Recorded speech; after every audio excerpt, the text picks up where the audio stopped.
So, two great questions here. I'm going to break it up into two parts. So, number one, what drew me into cuddle therapy?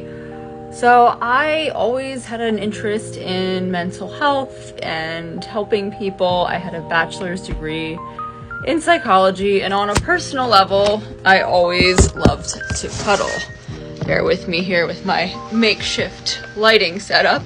But yeah, I always loved to cuddle, and I would literally just cuddle all day, in my personal life with whomever I was dating if I had like a day off and could do that. So when I heard about cuddle therapy as a profession, I'm like, oh my gosh, they basically invented a job for me. Like, this is literally what I do anyway.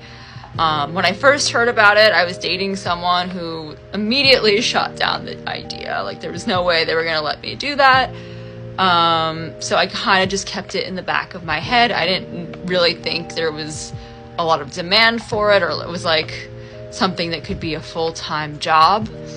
And then fast forward a few years later, I was out of school. So when I first heard about it, I was still in college.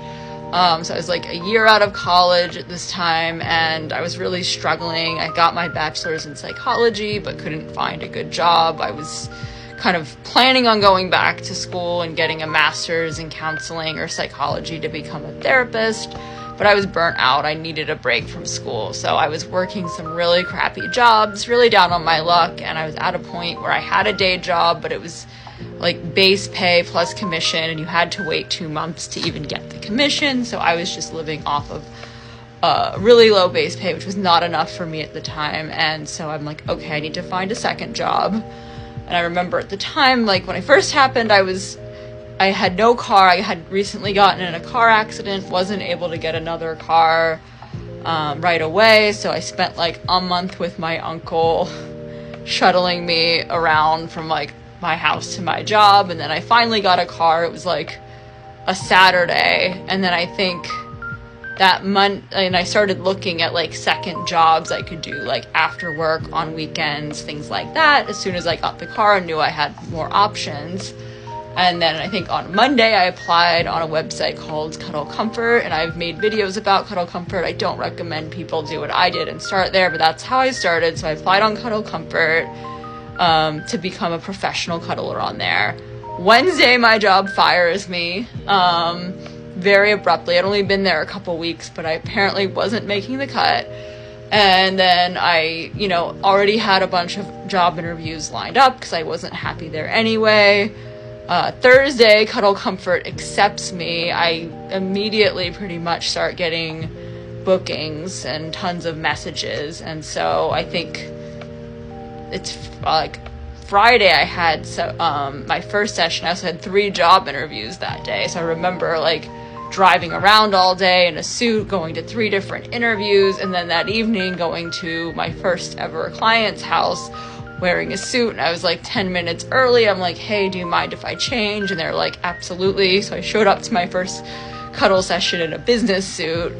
But that's kind of how I got my start, and kind of why my background sort of lended well to it. At the time, I really had no idea there was so much demand. I'm like, there's no way this is going to last. There's no way this is going to be a full-time income. And I did so well that first weekend. I was able to pay my rent, because at the time I was not even sure how I was going to pay my bills, because my job paid so little. And I was like, okay, there's no way this is going to last forever, but I just kept going with it. I never gave up, even during hardships with the pandemic. I just kept growing. I got training, I got mentors, I learned how to market myself independently of Cuddle websites.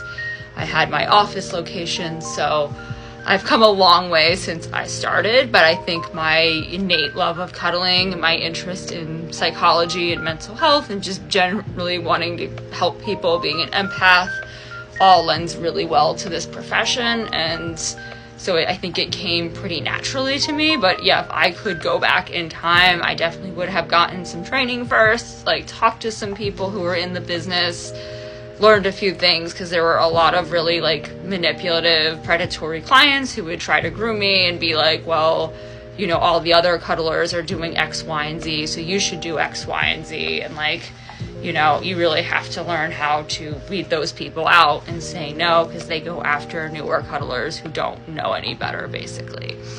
So that's my little spiel on how I got started in the cuddle industry. Again, don't do what I did. I hope you learn from my mistakes. So like and follow for more cuddle content, and I'll see you in the next video.